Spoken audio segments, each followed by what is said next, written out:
नमस्कार महाराष्ट्रातील तमाम भावी शिक्षक बंधू आणि भगिनींनो, तुमच्याकरिता एक बातमी घेऊन आलेलो आहे। जे शिक्षक भरती प्रक्रिया लोकसभेच्या आदर्श आचारसंहितेमुळे जी रखडलेली होती, त्यामध्ये राज्य शासनाने केंद्रीय निवडणूक आयोगाकडे जी विशेष परवानगीसाठी प्रस्ताव दाखल केलेला होता, त्या प्रस्तावाचं काय झालं या संबंधाने आता आपण या व्हिडिओच्या माध्यमातून बघणार आहोत। खरंच ते आपल्याला परवानगी मिळाली काय, निवडणूक आयोगाने जे पत्र आपल्याला दिलेलं आहे ते पत्राचा आशय काय आहे, पत्र कुणासाठी आहे, पत्रामध्ये कोणत्या परमिशन्स दिलेल्या आहेत आणि कोणत्या गोष्टी डिनाय केलेल्या आहेत, या सर्व गोष्टीची माहिती आपण या व्हिडिओच्या माध्यमातून बघून घेऊया। त्याकरता व्हिडिओ पूर्ण बघा, आवडल्यास लाईक करा, शेअर करा, चॅनलवर पहिल्यांदा चॅनलला प्लीज सबस्क्राइब करून बेल बटन दाबायला विसरू नका। नमस्कार, मी प्रवीण यादव। तर चला व्हिडिओला सुरुवात करूया। पवित्र पोर्टल शिक्षक भरती अपडेटमध्ये विशेष परवानगी खरंच मिळाली आहे का, निवडणूक आयोगाचे पत्र काय म्हणते, या संबंधाने आता आपण प्रत्यक्ष पत्र वाचून समजून घेऊया। तर मित्र हो, तुमचा जास्त वेळ न घेता मी पटकन तुम्हाला सांगतोय की जे विशेष परवानगीचा प्रस्ताव राज्य सरकारने शालेय शिक्षण विभागाने जे निवडणूक आयोगाला टाकलेला होता, तर ती विशेष परवानगी अजून तरी मिळालेली नाही। मग हे पत्र व्हायरल होत आहे, त्याचा अर्थ काय ते जाणून घेऊया प्रत्यक्ष पत्र बघून। तर बंधूंनो, हे पत्र लिहिलेलं आहे भारत निर्वाचन आयोग सचिवालय यांच्याकडून हे पत्र आलेलं आहे आणि 28 मार्च 2024 रोजीचंच हे पत्र आहे। कुणाला लिहिलेलं आहे तर secretary government of India, ministry of finance, department of financial service, coordinate section यांच्याकरिता हे पत्र लिहिलेलं आहे। या पत्राचा विषय काय आहे मित्र हो, तर ministry of finance proposal permissions for recruitment, promotion, appointment, transfer of officer in the organizations of Department of Financial Service during enforcement of Model of Code of Conduct 2024 regarding, म्हणजे आचारसंहितेमध्ये मिनिस्ट्री ऑफ फायनान्स यांच्याकडून जे proposal आलेलं होतं की नवीन recruitment म्हणजे भरती प्रक्रिया, promotion, नवीन appointment म्हणजे नियुक्त्या, बदल्यांकरिता या संदर्भातील हे पत्र आहे। या विषयाला अनुसरून आचारसंहितेमध्ये काय मार्गदर्शक सूचना दिलेल्या आहेत ते आता आपण बघून घेऊया।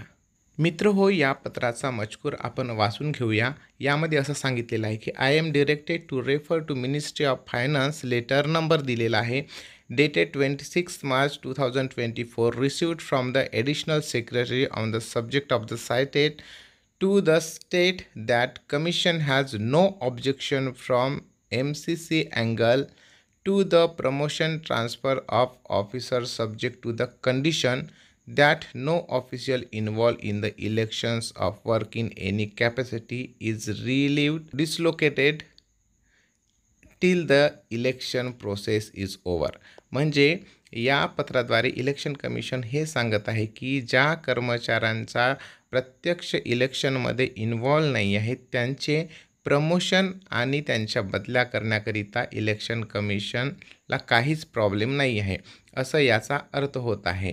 आणि त्यानंतर असं म्हणते की further the recruitment, fresh appointment shall be deferred till completion of the election process.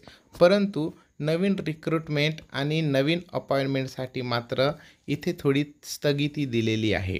हा जो मुद्दा आहे पवित्र पोर्टलमध्ये जे आपले पात्रताधारक आहेत त्यांच्याकरिता अशी चिंतेची बाब असू शकते, त्याच्यामुळे नैराश्य येऊ शकते असं असते।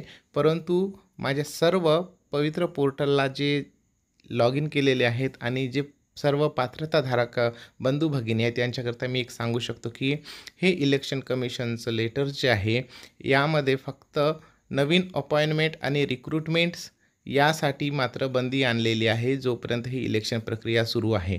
आपली मात्र भरती प्रक्रिया ही मागील 1.5 वर्षापासून सुरू आहे।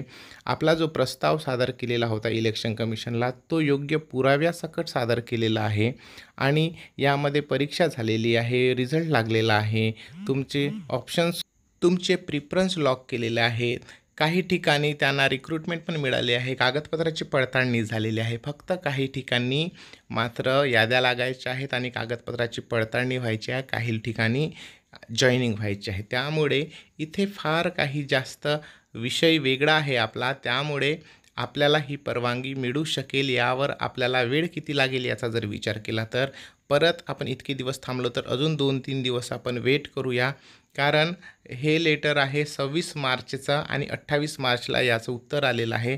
आपला तर लेटर याआधीच गेलेला आहे प्रस्ताव.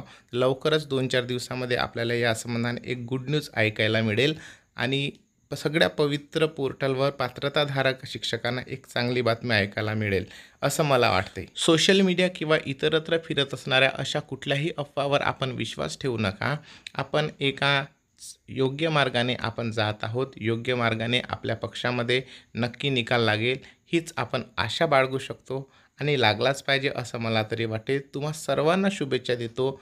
परत या संबंधाने काही अपडेट आली तर लगेच मी तुम्हाला कळविणार. त्याकरिता चॅनलला पटकन सबस्क्राईब करून ठेवा. जास्तीत जास्त आपल्या पात्रताधारकांना शेअर करा. तर चला मंडळी, परत भेटूया अशाच एका सुंदर व्हिडिओसोबत. धन्यवाद. जय महाराष्ट्र.